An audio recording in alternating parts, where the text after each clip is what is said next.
చరిత్రలో ఒక శ్రేష్టమైన నాయకునిగా మనకు జ్ఞాపకం వచ్చే వ్యక్తి ఎవరైనా ఉన్నారంటే మోషేను దేవుడు ఒక గొప్ప నాయకునిగా దేవుడు సిద్ధపరచుకొని వాడుకున్నాడు. ఈరోజు మోషే దేవునితో తన జీవితంలో పొందుకున్న ఫస్ట్ ఎన్కౌంటర్, మోషే దేవుని ఎదుర్కొన్న ఒక ప్రాముఖ్యమైన సందర్భాన్ని నిర్గమకాండము 3వ అధ్యాయంలో నుంచి మనం ధ్యానించుకుందాం. నిర్గమకాండము 3వ అధ్యాయము 1 నుండి 7 వచనాల వరకు మార్చి చదువుకుందాం. నిర్గమకాండము 3వ అధ్యాయము 1 వచనం నుండి 7వ వచనం వరకు మార్చి చదువుకుందాం. మోషే మిద్యాను యాజకుడైన ఇత్రో అను తన మామ మందను మేపుచు ఆ మందను అరణ్యము అవతలకు తోలుకొని దేవుని పర్వతమైన హోరేబుకు వచ్చెను.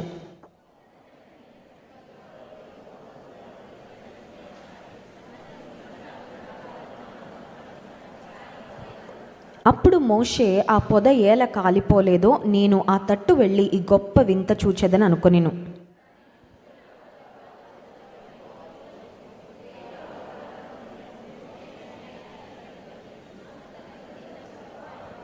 అందుకైన దగ్గరకు రావద్దు, నీ పాదముల నుండి నీ చెప్పులు విడువుము, నీవు నిలిచి ఉన్న స్థలము పరిశుద్ధ ప్రదేశము అనెను.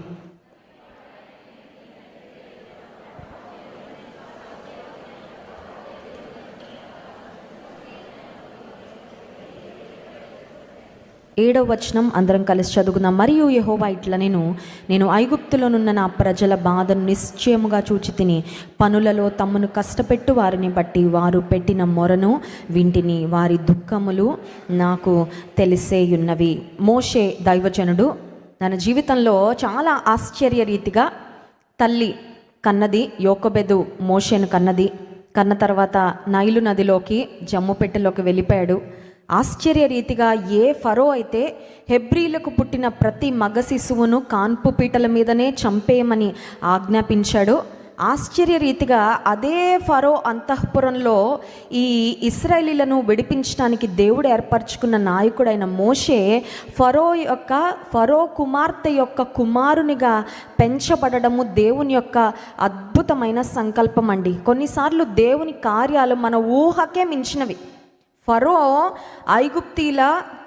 ఐగుప్తీలకు అధికారిగా రాజుగా ఉన్న ఫరో ఇప్పుడు హెబ్రీలకు పుట్టిన కొడుకు కంటబడితేనే చంపేస్తాడు. అలాంటి ఫరో అంతఃపురంలోకి దేవుడు ఎంతో అద్భుతమైన రీతిలో ఫరోతో ఒక దినము పోరాడి ఆ ఫరో ఎదుట నిలబడి సవాలు చేసి దేవుని ప్రజలను విడిపించడానికి దేవుడు ఏ మోషేను ఏర్పరచుకున్నాడో అదే మోషేను దేవుడు ఆ ఫరో అంతఃపురంలోకి పంపించి ఐగుప్తీల యొక్క సకల విద్యలలో ప్రావీణుడిగా మోషే పెరిగినట్లుగా మనం దేవుని వాక్యంలో గమనిస్తాం. ఒక మాటలో చెప్పాలంటే మోషేకు దేవుడు చాలా శ్రేష్టమైన కృప ఇచ్చాడండి. ఎందుకంటే హెబ్రీల పిల్లలలో ఎవ్వరికి లేని కృప. ఏంటి ఆ కృప అంటే ఐగుప్తు అంతఃపురంలో పెరిగే కృప. కొన్నిసార్లు దేవుడు మనకి ప్రత్యేకమైన కృపలు ఇస్తాడండి. అవి నిజంగా ఆలోచన చేస్తే మనం అర్హులం కాదు, కానీ he gives that special favour.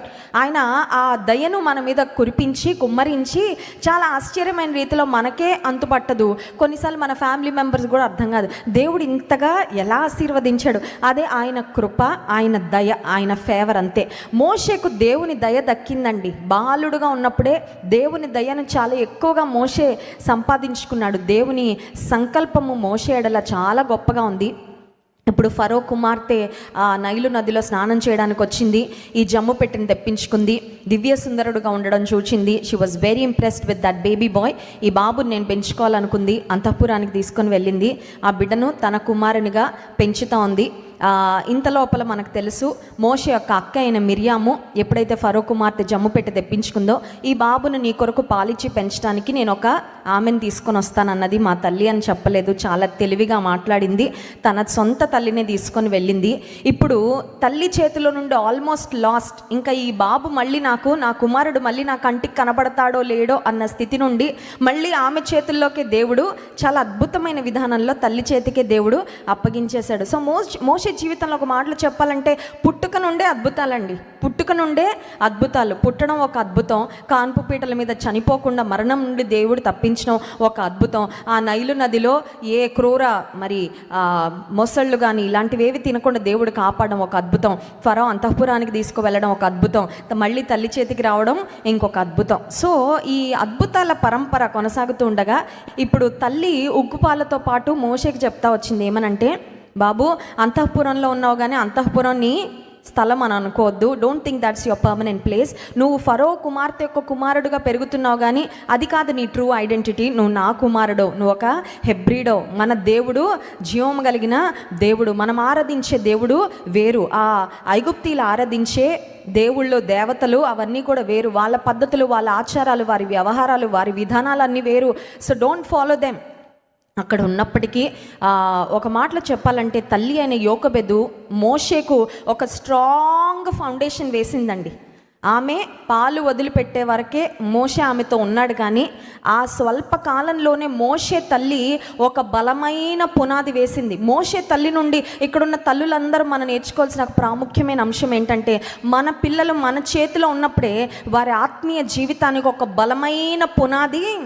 కాలేజీలకు వచ్చిన తర్వాత హాస్టల్స్కి వెళ్ళిపోతూ ఉంటారు, ఉద్యోగాలకు వచ్చిన తర్వాత వేరే వేరే ప్రాంతాలకు వెళ్ళిపోతూ ఉంటారు. అప్పుడు రోజుకు ఒక 5 నిమిషాలు 10 నిమిషాలు మహా అయితే గంట సేపు ఫోన్లో మాట్లాడడం తప్ప పెద్దగా వారి ఆత్మీయ జీవితాన్ని పునాది వేసే అంత టైము, అంత అవకాశము ఉండదు. కానీ పుట్టిన తర్వాత పిల్లలు తల్లి దగ్గరే ఉంటారు, తల్లి కౌగిట్లోనే ఉంటారు. కాబట్టి ఆ సమయాన్ని మనం నిజంగా సద్వినియోగం చేసుకొని బిడ్డలకు దేవుని శ్రేష్టమైన మాటలు మనం నేర్పించగలిగితే భవిష్యత్తులో వారు దేవుని మార్గాల నుండి తొలగకుండా అవి చాలా బాగా దోహదపడతాయి. ఇప్పుడు మోషే తల్లి ఒక మంచి ఆత్మీయమైన పునాది వేసింది.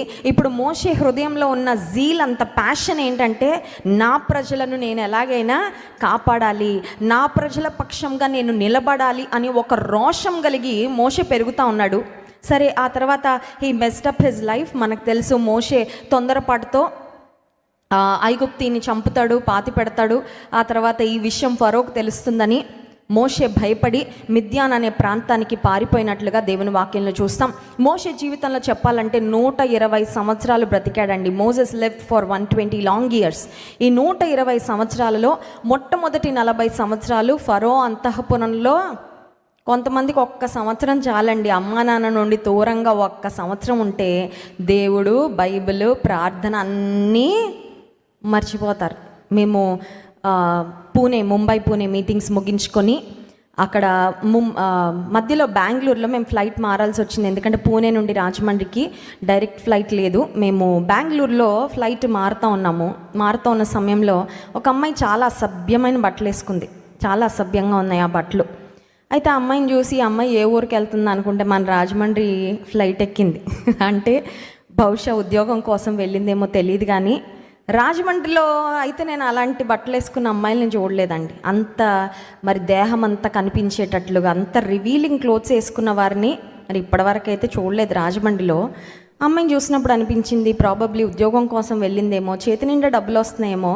మరి వాళ్ళ అమ్మా నాన్న చెప్తారో చెప్పరో నాకు తెలియదు, కానీ అమ్మాయిని చూస్తే కొంచెం బాధ కలిగింది. ఇక్కడ నుండే వెళ్ళుంటుంది ఆ అమ్మాయి, కానీ ఎలా తయారైపోయింది, అంతా అసభ్యంగా, ఇతరులు చూస్తే కొంచెం ఎబ్బెట్టుగా అనిపించేలా వస్త్రధారణ వేసుకుంది ఏంటి అని. నిజమే, కొన్నిసార్లు తల్లిదండ్రులకు దూరంగా వెళ్ళగానే, మన మరి ఫెమిలియర్ వాతావరణానికి దూరంగా వెళ్ళగానే రెక్కలు వచ్చినట్టు ఫీల్ అయిపోయి ఇంకా ఆ జుట్టు ఎలా కత్తిరించుకుంటారో తెలీదు, ఇంకా బట్టలు ఎలా వేసుకుంటారో తెలియదు. వింత వింత పోకళ్ళు, వింత వింత వేషాలు వేసుకొని తిరిగేవారు చాలామంది నేటి తరం యవనస్తులు మనకి ఎక్కడ పడితే అక్కడే కనబడుతూ ఉంటారు. అయితే మోషే 40 సంవత్సరాలు ఫరో అంతఃపురంలో పెరిగాడు, కానీ అక్కడ వేష భాషలు కానీ ఆ పరిస్థితులు కానీ ఏవి కూడా తనలో ఉన్న ఆత్మీయమైన విలువలను, తనలో ఉన్న ఆత్మీయమైన పునాదిని పెకిలించలేకపోయే కారణం ఏంటంటే తల్లిదండ్రుల యొక్క ప్రార్థన, తల్లి వేసిన ఆత్మీయమైన పునాది తన జీవితంలో ఒక బలమైన పునాదిగా పనిచేసింది. అయితే తొందరపాటు వలన మోషే మిద్యాను ప్రాంతానికి పారిపోయి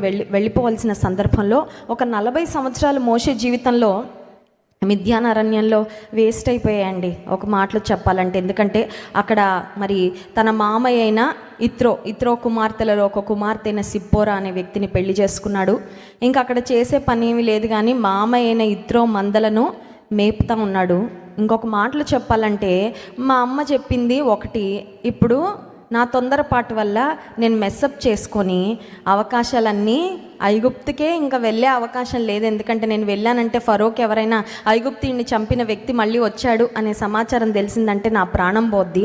కాబట్టి ఇంకా నా లైఫ్లో మోషే ఏమనుకున్నాడో మనకు తెలియదండి. But definitely those 40 years have prepared Moses to become the man God wanted him to be.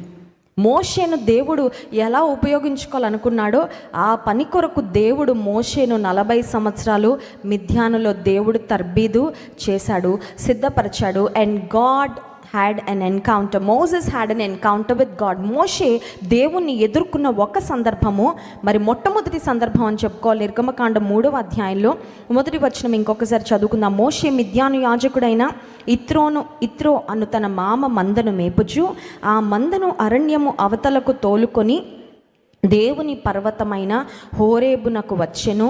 ఒక పొద నడిమిని అగ్ని జ్వాలలో యెహోవా దూత అతనికి ప్రత్యక్షమాయెను. అతడు చూచినప్పుడు అగ్ని వలన ఆ పొద మండుచుండెను, కానీ పొద కాలిపోలేదు. ఇప్పుడు పొదలో నుండి మోషేకు వినపడిన దేవుని మాటలు చూడండి. 4వ వచనం. దానిని చూచుటకు అతడు ఆ తట్టు వచ్చుట యెహోవా చూచెను.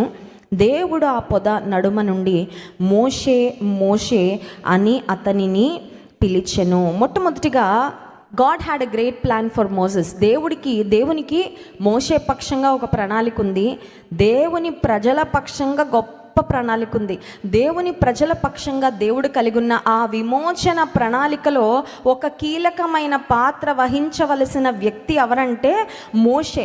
ఇప్పుడు దేవుడు ఆ పని ప్రారంభించాలంటే ముందు మోషేతో దేవుడు మాట్లాడడము ప్రారంభించాడు. This personal encounter that Moses had with God has changed his life forever. మోషేకు దేవునితో కలిగిన ఈ మోషే దేవుని ఎదుర్కొన్న దేవుడు మాట్లాడిన ఈ సందర్భము మోషే యొక్క భవిష్యత్తును అంతా కూడా మార్చేసింది. మోషేకు పర్సనల్ ఎన్కౌంటర్ దేవునితో ఎక్కడ జరిగిందంటే దేవుని పర్వతం అనబడిన హోరేబు మీద జరిగింది. ఇక్కడున్న మనందరికీ కూడా we must have a personal encounter with God. దేవునితో మనం వ్యక్తిగతంగా ఎదుర్కొన్న సమయము సందర్భము ఒకటి కాదు, అనేకం ఉండాలి, కానీ ఒకటితో ప్రారంభమవుతుంది. Is there a day in your life where you had a personal encounter with God? యేసయ్యతో నీవు ఎదుర్కొన్న దేవుడు నీతో వ్యక్తిగతంగా మాట్లాడి నిన్ను దర్శించిన దినము సమయము నీకు జ్ఞాపకం ఉందా? నీకు ఒకవేళ ఆ దినము నీ జీవితంలో ఉంటే నీవు నిజంగా ధన్యుడవు, నీవు నిజంగా ధన్యురాలివి. దేవుని ప్రణాళిక మన జీవితంలో నెరవేరాలంటే మొట్టమొదటి మెట్టు ఏంటంటే, ఫస్ట్ స్టెప్ ఏంటంటే దేవునితో మనం కలిగి ఉండే దేవుని ఎదుర్కొనే అనుభవము, that personal encounter with God. ఇప్పుడు దేవునితో ఆ దేవుని ఎదుర్కొన్న సందర్భాన్ని మోషే పొందుకున్న తర్వాత నుండి దేవుని ప్రణాళిక మోషే పట్ల దేవుడు మాట్లాడి ఆ ప్రణాళిక తన శక్తికి మించిందైనప్పటికీ దేవుడు నెరవేర్చాడు. Why are we here on earth? అసలు మనం ఎందుకున్నాం ఈ భూమి మీద? కొన్నిసార్లు కొంతమంది ఆ ప్రశ్న అసలు వేసుకోకుండానే బ్రతికేస్తూ ఉంటారండి. అసలు నేను ఎందుకున్నాను? దేవుడు నన్ను ఎందుకు పుట్టించాడు? దేవుడు నన్ను ఎందుకు సృష్టించాడు? దేవుడు ఈ టైం లైన్లో దేవుడు మనల్ని ఈ భూమి మీద ఉంచడంలో కలిగిన ఆయన ప్రణాళిక ఏంటి? దేవుడు మనల్ని ఈ లోకంలోకి ఎందుకు పంపించాడు చెప్పమంటారా? మానవుడు కారణ జన్ముడండి. We are not here for no reason. ఏ కారణం లేకుండా ర్యాండమ్గా పుట్టేసామండి, బ్రతికేస్తున్నామండి, ఆ తర్వాత ఒక రోజు చనిపోతాం, అది కాదండి. దేవుడు తన ఉద్దేశము కొరకు ఈ లోకంలో మనలో ఒక్కొక్కరిని ఆయన సృష్టించాడు. అండ్ ఆయన ఉద్దేశం, ఆయన ప్రణాళిక ఒక్కొక్కరి పట్ల చాలా ప్రత్యేకమైనది. దేవుడు కాపీ పేస్ట్ చేయడండి. దేవుడు he is a God of variety and he is a God of uniqueness. ఆయన ప్రత్యేకత కలిగిన దేవుడు. మన పట్ల ఆయన ప్రణాళిక కూడా చాలా ప్రత్యేకమైనవిగా. ఒకవేళ ఒకే ఇంటిలో ఇద్దరు కవలలు ఒక అర సెకండ్ గ్యాప్తో పుట్టిన ఇద్దరు మగపిల్లలో, ఇద్దరు ఆడపిల్లలో, లేకపోతే ఒకే కాన్పులో ఒక బాయ్ ఒక గర్ల్ పుడుతూ ఉంటారు. కవలలు కాకపోయినా ట్రిప్లెట్స్, క్వాడ్రూప్లెట్స్, 5, 8 మంది ఒకేసారి పుట్టే వాళ్ళు కూడా ఉంటారు. కానీ ఒకే కాన్పులో పుట్టిన ఒక్కొక్కరి ఎడల దేవుడు కలిగిన ప్రణాళిక చాలా ప్రత్యేకంగా, చాలా వ్యత్యాసంగా ఉంటుంది. ఆ ప్రణాళిక ఎప్పుడు నెరవేరుతుందంటే it starts with a personal encounter with God. దేవుని ముందు మనం ఎదుర్కొంటే, దేవుని ముందు మనం కలుసుకుంటే, దేవుని స్వరం మనం వింటే, అక్కడ నుండి అసలు దేవుని ప్రణాళిక ఏంటి మన పట్ల అనేది దేవుడు బయలుపరుస్తాడు. ఆ ప్రణాళికను మన జీవితంలో ఖచ్చితంగా దేవుడు నెరవేరుస్తాడు కూడా. ఇప్పుడు ఆ మండుచున్న పొదలో నుండి మొట్టమొదటిగా 2వ వచనంలో యెహోవా దూత ప్రత్యక్షమాయెను అనే మాట చూసాం. ఆ తర్వాత దేవుడు మోషేతో మాట్లాడడము ప్రారంభించాడు అనే మాట చూస్తున్నాం. 4వ వచనంలో దేవుడు ఆ పొద నడుమ నుండి మోషే మోషే అని అతనిని పిలిచెను. God called Moses by name. దేవుడు మోషేను పేరు పెట్టి, దేర్ ఇస్ నో కన్ఫ్యూజన్ అండి. ఇంకెవరిని పిలుస్తున్నారు, ఇంకెవరిని చూస్తున్నారు?